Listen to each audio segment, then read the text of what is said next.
Bismillahirrahmanirrahim. Assalamualaikum warahmatullahi wabarakatuh. Alhamdulillah. Alhamdulillah arsala rasulahu bil huda wa dinil haq liyudhhirahu 'ala ad-din kullih wa kafa billahi shahida. Nashhadu an la ilaha illallah wa nashhadu anna Muhammadan 'abduhu wa rasuluh. Ballagha ar-risalah wa adda al-amanah wa nassaha al-ummah wa jahada fi sabilillahi haqqan jihadih. Jamaah salat maghrib yang berbahagia, pertama-tama dan yang paling utama, marilah kita senantiasa bersyukur kepada Allah Subhanahu wa taala yang mana hingga detik ini Allah Subhanahu wa taala masih melimpahkan rahmat, nikmat dan hidayahnya kepada kita sehingga kita dapat hadir melaksanakan salat maghrib secara berjamaah dan dilanjutkan dengan thalabul ilmi, yang mana di dalamnya terdapat banyak faedah. Dengan menuntut ilmu Allah Subhanahu wa taala mengangkat derajat kita, karena pada hakikatnya ilmu itu adalah cahaya, dan cahaya Allah tidak diberikan kepada orang-orang yang bermaksiat. Kedua kalinya salawat serta salam semoga senantiasa tetap tercurahkan kepada baginda panutan alam Nabiullah Muhammad sallallahu alaihi wasallam. Beliaulah uswatun hasanah, suri tauladan bagi kita semua. Maka barang siapa yang menapaki jejak langkah beliau, insyaallah akan selamat baik di dunia maupun di akhirat. Jamaah rahimakumullah, seperti biasa pada malam hari ini, hari Jumat malam Sabtu, kita mengadakan taklim, dan insyaallah taklim pada malam hari ini akan diisi oleh beliau Ustadz Fir'adi LC, dan alhamdulillah beliau telah hadir di tengah-tengah kita. Dan insyaallah nanti dilanjutkan dengan bakti sosial. Untuk mempersingkat waktu, marilah kita buka acara taklim pada malam hari ini dengan baca lafaz basmalah. Bismillahirrahmanirrahim. Meningkat acara yang selanjutnya yakni taujihat yang akan disampaikan oleh beliau Ustadz Fir'adi LC. Kepadanya waktu dan tempat kami persilakan.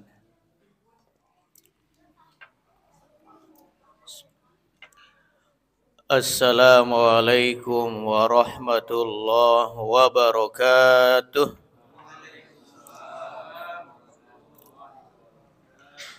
Alhamdulillahilladzi hadana lihada wa ma kunna linahtadiya laula an hadanallah. Alhamdulillahilladzi anzala sakinata fi qulubil mu'minina liyazdadu imanan ma imanihim. Walillahi junudus samawati wal ardi wa kana Allahu aliman hakima. Asyhadu an la ilaha illallah wahdahu la syarika lah, wa asyhadu anna Muhammadan abduhu wa rasuluhu, amma ba'd. Qala Allah ta'ala fil Qur'anil Aziz, a'udzu billahi minasyaitonir rajim. Ya ayyuhalladzina amanu la taqrabus salata wa antum sukara hatta ta'lamu ma taqulun. Wa qala alaihi salatu wassalam, man syaribal khamra saqahu Allahu min hamimi jahannam. Sadaqallahul azim wa sadaqa rasulil karim. Yang sama-sama kita hormati dan muliakan imam dan pengurus Masjid Al-Jihad, Bapak, Ibu-ibu, jamaah kajian rutin Jumat malam Sabtu Masjid Al-Jihad yang dimuliakan Allah Subhanahu wa taala. Kita awali taklim ini dengan melantunkan kata pujian dan syukur kehadirat Allah Subhanahu wa taala atas segala karunia, nikmat, inayah dan hidayahnya, sehingga langkah kaki kita begitu ringan diayunkan untuk menghadiri salah satu kewajiban kita, yaitu sholat maghrib dilanjutkan dengan taklim dan ditutup dengan sholat isya berjamaah. Salawat teriring salam semoga senantiasa tercurah kepada Rasul junjungan kita Nabi Agung Muhammad sallallahu alaihi wasallam, yang selalu kita memohon kepada Allah mudah-mudahan kita semua termasuk pengikutnya yang memantaskan diri berharap syafaatnya pada hari kiamat nanti. Amin. Jamaah sekalian, kajian kita masih melanjutkan kajian bulan yang lalu tentang asbabu su'il khatimah.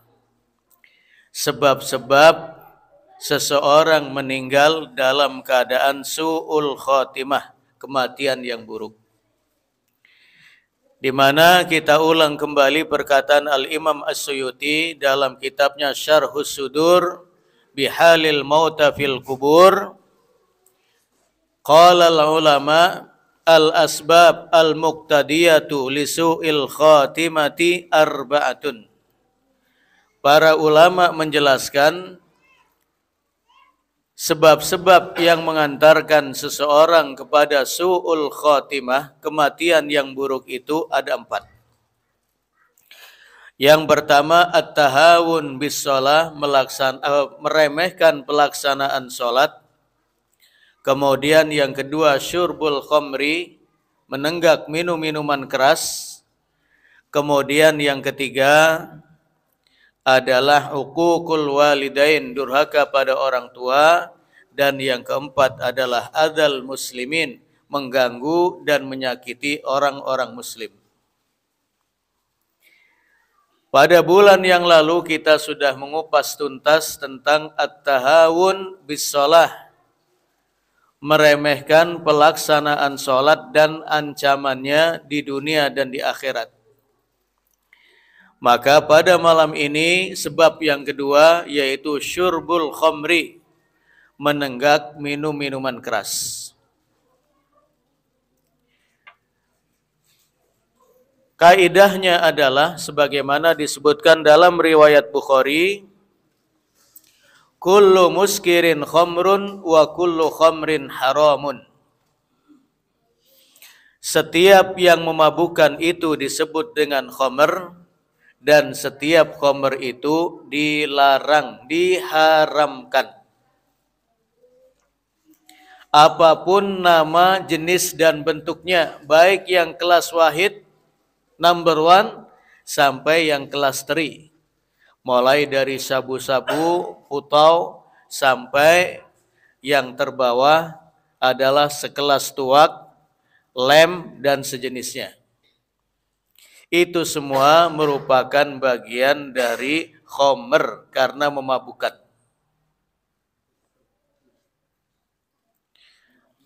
Larangan khamr itu ada 3 tahapan. Di mana Umar bin Khattab radhiyallahu an datang kepada Rasulullah sallallahu alaihi wasallam seraya berkata, "Ya Rasulullah, bayyin lana anil khamri bayanan syafian." Ya Rasulullah, berikanlah penjelasan kepada kami, penjelasan yang jelas terkait dengan hukum khamr. Karena efek buruknya sangat terasa. Efek buruknya sangat terasa. Maka turunlah ayat 219 dari surah Al-Baqarah. Yas'alunaka 'anil khamri wal maisir. Mereka bertanya kepadamu ya Muhammad tentang khamr dan judi. Qul fihima ithmun kabiru wa manafi'u linnas. Di dalam keduanya itu ada dosa yang besar, tetapi juga ada manfaatnya. Wa ithmuhuma akbaru min naf'ihima. Tetapi mudaratnya, dosa-dosanya jauh lebih besar daripada manfaatnya. Ya, manfaat khamr itu membuat orang fly. Makanya pada Agustusan kemarin itu banyak acara-acara yang memang didahului dengan minum khamr. Mulai dari jaranan, mulai dari jangeran dan segala macamnya itu. Kemudian lomba karaoke, itu sebagiannya minum khamr terlebih dahulu. Selama 2 tahun kita tidak memperingati 17 Agustus, begitu memperingati kebablasan. Pada mabuk.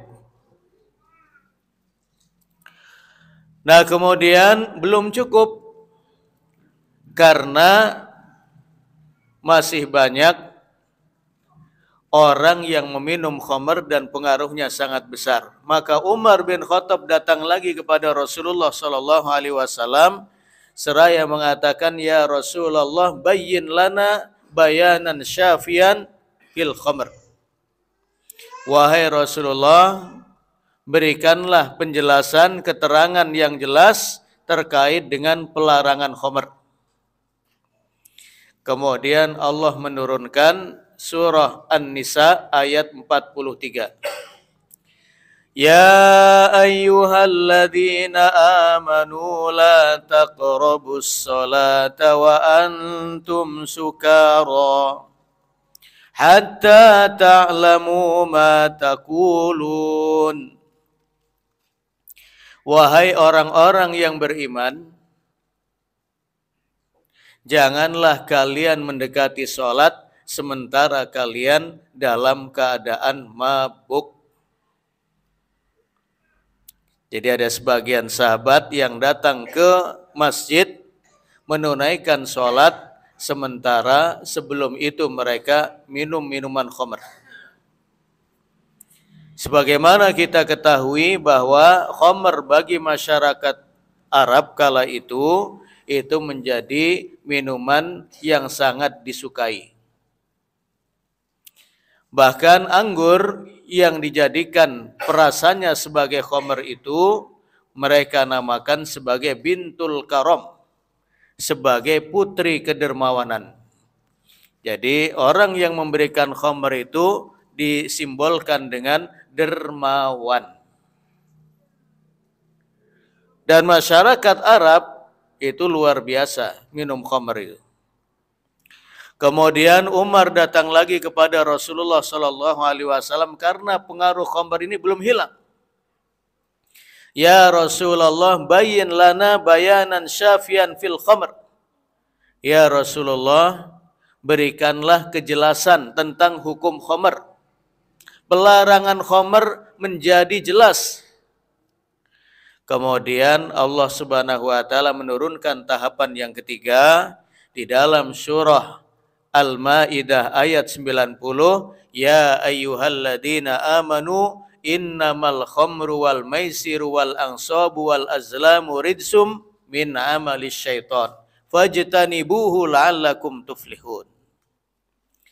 Wahai orang-orang yang beriman, sesungguhnya khamr, judi, kemudian berkorban untuk berhala, menyembelih untuk berhala, dan mengundi nasib dengan anak panah, itu termasuk perbuatan najis, termasuk perbuatan syaitan. Fajtanibuhu la'allakum tuflihun. Maka jauhilah perbuatan-perbuatan itu agar kalian mendapatkan keberuntungan. Aidukhulil jannah, agar kalian masuk surga. Ketika ayat ini diturunkan, ada sebagian sahabat yang sedang minum. Sebagian sahabat di Madinah sedang minum. Kemudian Anas bin Malik keliling kota Madinah dengan mengabarkan bahwa innamal khamru qad hurrimat. Sesungguhnya khamr itu telah diharamkan. Maka orang yang mendengar berita ini, mereka menumpahkan khamr yang ada di kendi-kendi mereka kemudian sehingga digambarkan Madinah seolah-olah menjadi banjir khamr. Jadi mereka tidak menjual khamr kembali atau memanfaatkan khamr, tidak. Tetapi mereka langsung membuangnya sampai ke akar-akarnya. Ini gambaran bagaimana para sahabat Rasulullah Shallallahu Alaihi Wasallam melaksanakan perintah Allah Subhanahu Wa Taala, wabil khusus terkait dengan pelarangan khamr secara totalitas.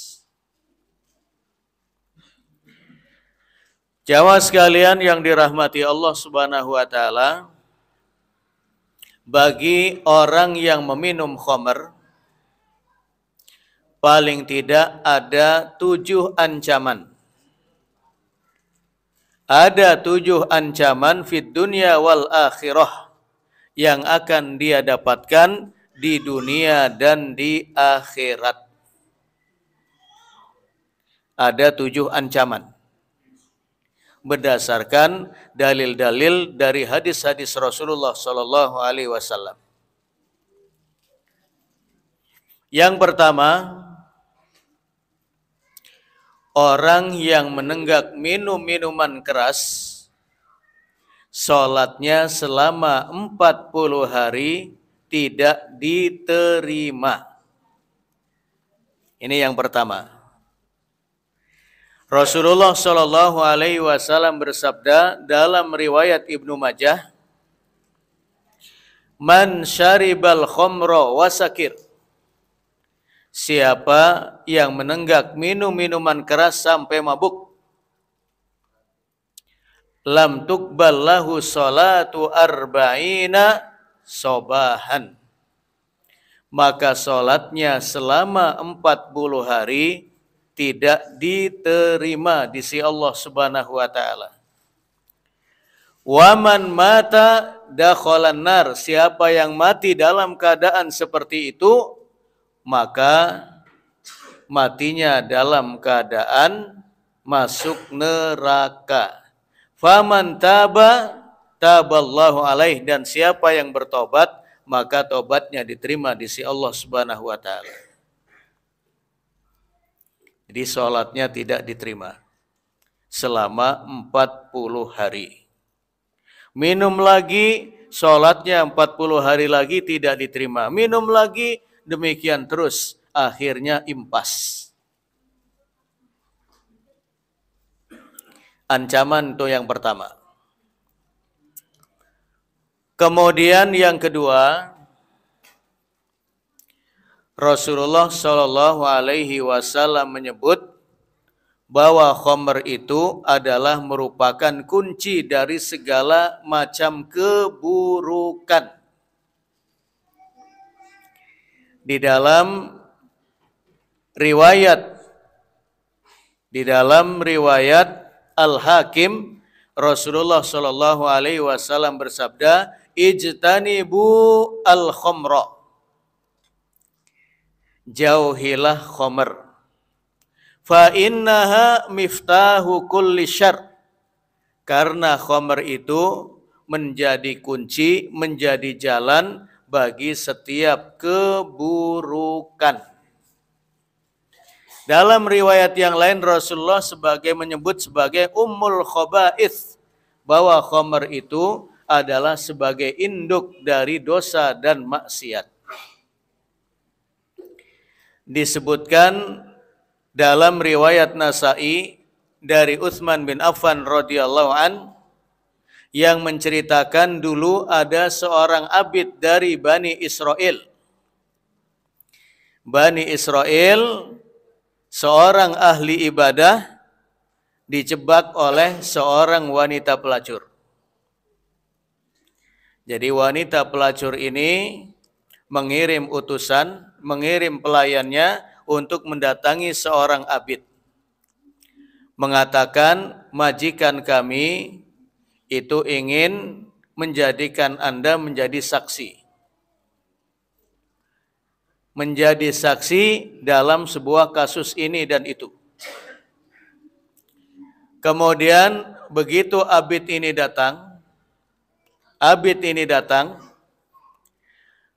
Dan begitu masuk ke rumahnya wanita pelacur ini, wanita pezina ini langsung dikunci dari dalam. Maka taulah bahwa sang abid ini dijebak. Maka sang wanita pezina tadi mengatakan, kalau engkau tidak mau menuruti kemauanku, maka aku akan menjerit dan berteriak, dan orang-orang akan memukulimu. Dan abid ini melihat di depannya, selain ada wanita pezina tadi, itu ada seorang bayi dan ada secawan anggur. Maka sang wanita pezina tadi mengatakan, engkau tidak bisa keluar dari rumah ini kecuali engkau memilih salah satu dari 3 hal ini. Maka sang abid mengatakan, kalau berzina denganmu mustahil. Kalau membunuh bayi juga sangat tidak mungkin. Maka saya memilih yang ketiga, mengambil khamr dan meminumnya. Secawan saja, 1 cangkir saja. Ternyata jamaah sekalian, setelah sang abid ini minum khamr 1 cawan itu, akhirnya dia mabuk. Dan setelah dia mabuk, dia menzinahi wanita pelacur tadi, dan setelah itu dia pun membunuh sang bayi. Inilah yang disebut oleh Rasulullah Sallallahu Alaihi Wasallam bahwa khamr itu adalah ummul khaba'ith, induk dari segala keburukan. Kemudian dalam riwayat Hakim tadi Rasulullah menyebut, fa innaha miftahu kulli syarr.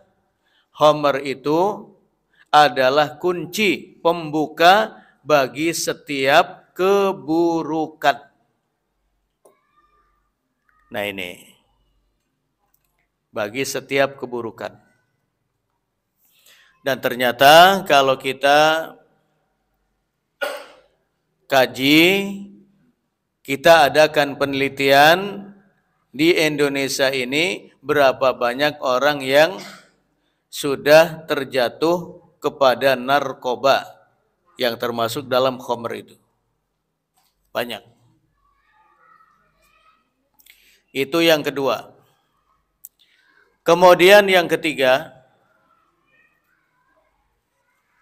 sebagaimana tersebut dalam riwayat Ahmad dan Abu Ya'la, bahwasanya Rasulullah Shallallahu Alaihi Wasallam menyebut dalam riwayat Baihaqi, Rasulullah Shallallahu Alaihi Wasallam menyebut bahwa khamr ini merupakan salah satu perbuatan yang akan mendatangkan bencana di dunia. Rasulullah Shallallahu Alaihi Wasallam bersabda dalam riwayat Baihaqi, "Idza stahallat ummati khamsan fa alaihimud dammar." Apabila telah terjadi 5 hal dalam umatku, maka akan mendatangkan azab Allah di dunia. Akan mengundang datangnya siksa Allah di dunia. Akan mendatangkan malapetaka di dunia. Yang pertama, idza dhaharat tala'un. Apabila telah terjadi saling nyumpahi, saling melaknati. Pemerintah melaknati rakyatnya, rakyatnya melaknati pemerintahnya. Kalau ini sudah terjadi, bencana akan datang. Kalau kiai sudah nyumpahi murid-muridnya, santri-santrinya, dan santri-santrinya sudah nyumpahi ustadz dan kiainya, tunggu bencana datang. Kalau suami sudah melaknati istrinya dan istrinya sudah melaknati suaminya, tunggu bencana datang. Kalau antar kabilah, antar suku, antar keluarga sudah saling melaknati, itu hal yang mengundang datangnya azab Allah di dunia. Kemudian yang kedua, wasyaribul khumur. Apabila umatku, kata Rasulullah Shallallahu Alaihi Wasallam, sudah menenggak minum minuman keras dan efeknya sangat buruk.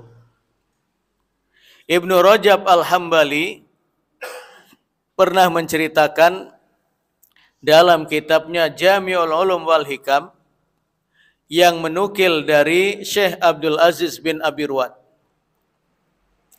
Suatu saat Syekh Abdul Aziz bin Abi Ruwad ini mentalkin orang yang dikenal rajin ke masjid. Begitu ia sakit, ditalkin, "Qul la ilaha illallah." Ucapkanlah la ilaha illallah. Kemudian yang ditalkin tadi, yang dikenal orang yang rajin ke masjid, mutaraddidun fil masjid, justru mengeluarkan kata-kata yang mengagetkan, yang mengejutkan. Bukan kalimat la ilaha illallah yang keluar dari lisannya, tetapi yang keluar dari lisannya adalah ana kafirun bima taqul. Aku kafir terhadap apa yang kamu ucapkan, yaitu la ilaha illallah. Sehingga Syekh Abdul Aziz bin Abi Ruwad ingin membuka tabir rahasia kenapa si fulan ini yang mutaraddidun fil masjid, rajin ke masjid untuk melaksanakan sholat berjamaah dan yang lain, begitu ditalkin kalimat la ilaha illallah justru dia mengingkari. Kemudian dia bertanya kepada orang dekatnya dan dari sana terjawab apa yang menjadi rahasia itu. Jadi di akhir malam pada saat orang lain istirahat, pada saat orang lain menghidupkan malam dengan qiyamul lail, si fulan ini menghidupkan lilin untuk menenggak minum minuman keras. Sehingga akhir ucapannya ana kafirun bima taqul, aku mengingkari apa yang kalian ucapkan yaitu la ilaha illallah. Maka Syekh Abdul Aziz bin Abi Ruwad mengatakan, ittaqudz dzunub, jauhi dosa-dosa besar, fa innaha auqa'athu, karena dosa-dosa besar apabila dilakukan itulah yang menjadi penutup dari hidupnya. Jamaah sekalian yang dirahmati Allah Subhanahu wa taala, kemudian yang ketiga, walabisul harir. Apabila kaum laki-laki itu sudah memakai pakaian sutra. Sementara pakaian sutra ini, walaupun kita orang yang berada, finansial memadai, aset ada di mana-mana, tetapi bagi laki-laki di dunia tetap diharamkan. Berbeda di surga nanti. Nah, maka ketika laki-laki sudah memakai sutra, itu sebagai sebab yang mendatangkan azab Allah di dunia, datangnya gempa, banjir, dan sejenisnya. Kemudian yang keempat, wattakhadul qiyan. Orang yang menjadikan biduanita sebagai penghibur. Ini mungkin sudah banyak ini. Acara-acara pesta itu sudah menghadirkan organ tunggal. Yang biduanitanya itu sudah melenggak-lenggok enggak karuan. Apabila ini terus tersebar, itu bisa mengundang datangnya azab Allah Subhanahu wa taala di dunia. Kemudian waqtafar rijalu birrijal wan nisa'u bin nisa'. Laki-laki yang mencukupkan pasangannya dengan laki-laki dan perempuan yang mencukupkan pasangannya dengan perempuan. Artinya apabila telah menyebarnya gay dan lesbi. Itulah 5 hal yang apabila telah diperbuat oleh umat Rasulullah Shallallahu Alaihi Wasallam akan mengundang datangnya azab Allah Subhanahu Wa Taala di dunia, bencana dan malapetaka, termasuk khamr. Kemudian yang ke berapa? Yang kelima apa keberapa? Yang keempat. Yang keempat.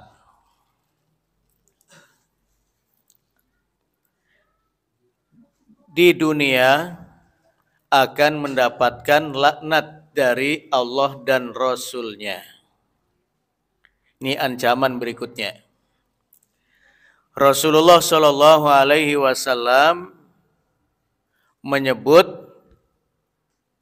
dalam riwayat Ahmad dan Abu Ya'la,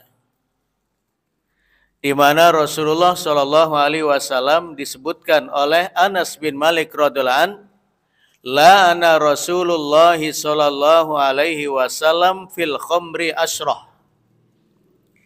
Ada 10 orang yang akan dilaknati oleh Rasulullah Shallallahu Alaihi Wasallam, dikutuki, didoakan jauh dari rahmat Allah Subhanahu Wa Taala. Terkait dengan khamr ini ada 10 orang. Artinya semuanya kena.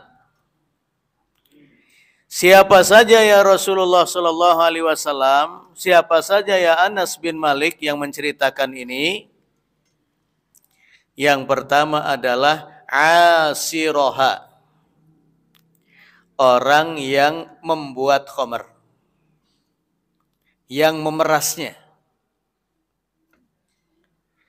Kemudian yang kedua, wa mu'tasiroha, orang yang minta dibuatkan, orang yang memesan.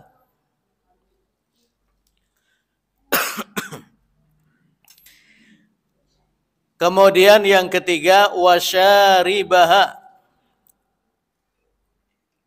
Wasyaribaha, orang yang meminumnya. Orang yang meminumnya, yang menenggaknya. Kemudian yang keempat, wahamilaha, orang yang membawanya, baik dengan kendaraan atau dengan kedua tangannya, mengantarkan kepada orang yang memesan, yang membawa khamr, kena laknat Allah dan Rasul-Nya. Yang kelima, wal mahmulata ilaih, orang yang minta dibawakan, yang nelpon, yang mesan, tolong dibawakan ke sini, diantarkan ke sini. Yang minta dibawakan itu terkena laknat Allah dan Rasul-Nya. Yang keenam, wasaqiyaha, tidak membeli, tidak menjual, tetapi hanya sekedar menuangkannya, yang melayani. Artinya yang dagang-dagang itu walaupun gak minum, gak apa, hanya sekedar menuang, terkena termasuk pramugari-pramugari yang ada di pesawat-pesawat yang menyediakan khamr. Dulu waktu saya berangkat ke Riyadh dengan pesawat Colombo, itu ada air yang sangat indah. Bukan jus, bukan yang lain, tapi warnanya indah betul. Saya bertanya, ini apa ini? Ternyata dengan isyarat dia mengatakan ini adalah khamr. Dan ternyata memang orang-orang India yang naik itu banyak yang memesan itu, minuman khamr, pada mabuk. Kemudian yang berikutnya adalah waba'iaha, orang yang menjualnya. Orang yang menjualnya itu juga terkena laknat Allah dan Rasulnya yang menjual khamr. Walaupun dia tidak minum, tidak apa-apa, tapi dia sekedar menjual, mencari keuntungan. Kemudian wa akala thamanaha, orang yang memakan untungnya. Artinya orang yang mengambil keuntungan dari penjualan khamr. Baik dia sebagai perantara, pembawanya atau yang lain, artinya dia mengambil faedah dari khamr itu, dia mendapatkan laknat Allah dan Rasulnya. Wal mushtari laha, kemudian orang yang membeli. Orang yang membeli juga mendapatkan laknat Allah dan Rasulnya. Wal mushtara lahu, dan orang yang minta dibelikan, yang memesan. Nah ini, itu ada 10 orang yang terlibat dalam khamr yang mendapatkan laknat Allah dan Rasulnya. Yang jarang-jarang ada dosa besar yang mendapatkan laknat Allah semacam ini. Artinya sangat-sangat besar pengaruhnya. Kemudian yang ke-5. Yang kelima apa yang keenam? Yang kelima apa yang keenam, ibu-ibu? Yang kelima.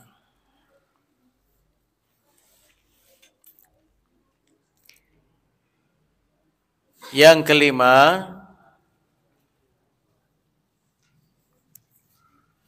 nanti pada hari kiamat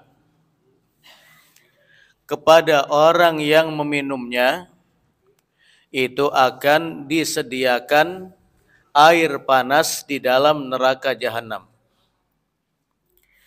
Rasulullah Shallallahu Alaihi Wasallam menyebut dalam riwayat Al-Bazzar, man syaribal khamra, siapa yang menenggak minum minuman keras, saqahullahu min hamimi jahannam, maka Allah akan memberikan minum kepadanya air yang panas, air yang mendidih di dalam neraka jahanam, yang kualitas panasnya, didihannya itu 70 kali lipat dari air yang mendidih di dunia.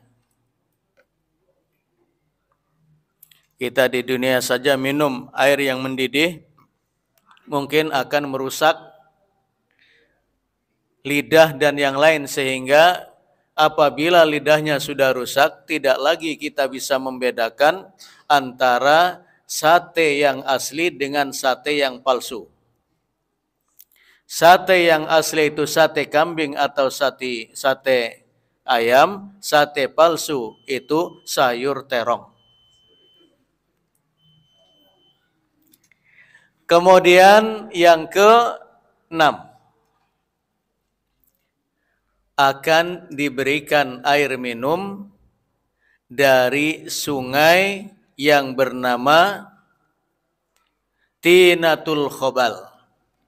Rasulullah Shallallahu Alaihi Wasallam menyebut dalam riwayat Muslim dan Nasa'i, kullu muskirin haramun, setiap yang memabukkan itu diharamkan. Wa inna indallahi ahdan, dan ada perjanjian di sisi Allah Subhanahu wa taala, liman yasrabul muskir, bagi siapa yang minum minuman yang memabukkan, an yasqiyahullahu taala min tinatil khobal, Allah akan memberikan minum kepadanya dari tinatul khobal. Qalu ya Rasulullah wa ma tinatul khabal? Para sahabat bertanya, ya Rasulullah, apa tinatul khabal itu? Qal, Rasulullah menjawab, araku ahlil nar au as-saratu ahlin nar, yaitu keringatnya penghuni neraka atau perasan keringatnya penghuni neraka. Di dunia saja kalau kita mencium keringat orang yang bau, kita sudah mabuk. Bagaimana di dalam neraka, air minumnya itu adalah keringat penghuni neraka. Ya Allah. Yang terakhir, akan diberikan minum dari sungai yang bernama Sungai Ghuwatoh. Rasulullah Shallallahu Alaihi Wasallam bersabda, ya, Rasulullah bersabda dalam riwayat Ahmad, ya, salasatun la yadkhulunal jannah. Ada 3 orang yang tidak akan masuk surga. Mudminul khamri, orang yang menenggak minum-minuman keras. Wa qati'ur rahim, orang yang memutuskan silaturahim. Kemudian yang ketiga, wa musaddiqun bisihri, orang yang membenarkan sihir. Wa man mata mudminul khamri, siapa yang mati setelah menenggak minuman keras, saqahullahu min nahril Ghuwatoh, maka dia akan diberikan minum dari sungai Al-Ghuwatoh. Qalu wa ma nahrul Ghuwatoh, wahai Rasulullah, apa yang dimaksud dengan sungai Ghuwatoh itu? Qal, Rasulullah menjawab, nahrun yajri min furuji ahlin nar, min furujil mumisat, yaitu sungai yang mengalir dari darah haid wanita pelacur. Yu'dhi ahlan nar rihu furujihim, di mana baunya itu akan sangat mengganggu bagi penghuni neraka. Baunya itu sangat-sangat busuk, keluar dari kemaluan orang yang berzina. Itulah di antara ancaman dari Rasulullah Shallallahu Alaihi Wasallam di dunia dan di akhirat bagi orang yang menenggak minum-minuman keras. Demikian, mudah-mudahan kita bisa mengambil pelajaran dari ini semua, dan jangan sekali-kali kita mendekati dari perbuatan menenggak minum-minuman khamr, karena dengan mendekati itu akan dekat untuk meminumnya. Terlebih ancamannya sangat-sangat berat. Demikian, mudah-mudahan bermanfaat, dan mohon maaf karena sudah ditunggu oleh panitia, tidak ada ruang tanya jawab. Demikian, hadanallahu wa iyyakum ajmain wal afu minkum. Assalamualaikum warahmatullahi wabarakatuh.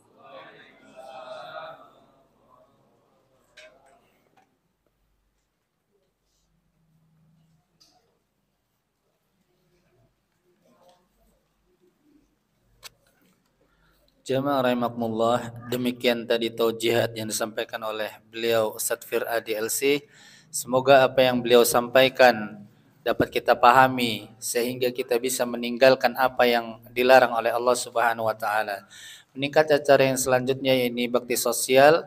Langsung saja yang pertama Ibu Yohana Mak Duriat.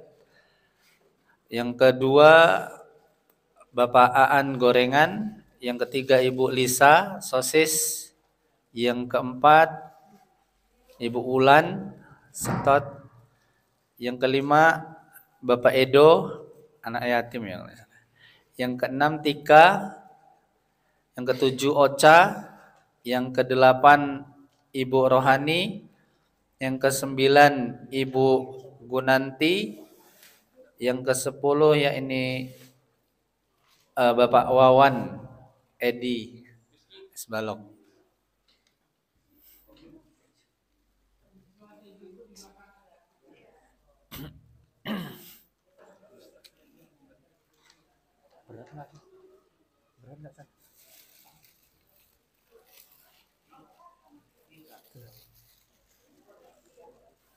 Ki, ada sini Ki, lihat foto Ki. Ada fotonya ini. Oh ya. Di video. Sama lagi. Udah. Jamaah rahimakumullah, alhamdulillah acara demi acara telah kita lalui. Meningkat acara yang selanjutnya yakni penutup. Marilah kita tutup acara ta'lim pada malam hari ini dengan baca lafaz hamdalah dan kafaratul majlis. Alhamdulillahirabbil alamin. Subhanakallahumma wa bihamdika asyhadu an la ilaha illa anta astaghfiruka wa atubu ilaik. Akhirul kalam. Assalamualaikum warahmatullahi wabarakatuh. كالريح قوية شبت كالنار كالنار وضية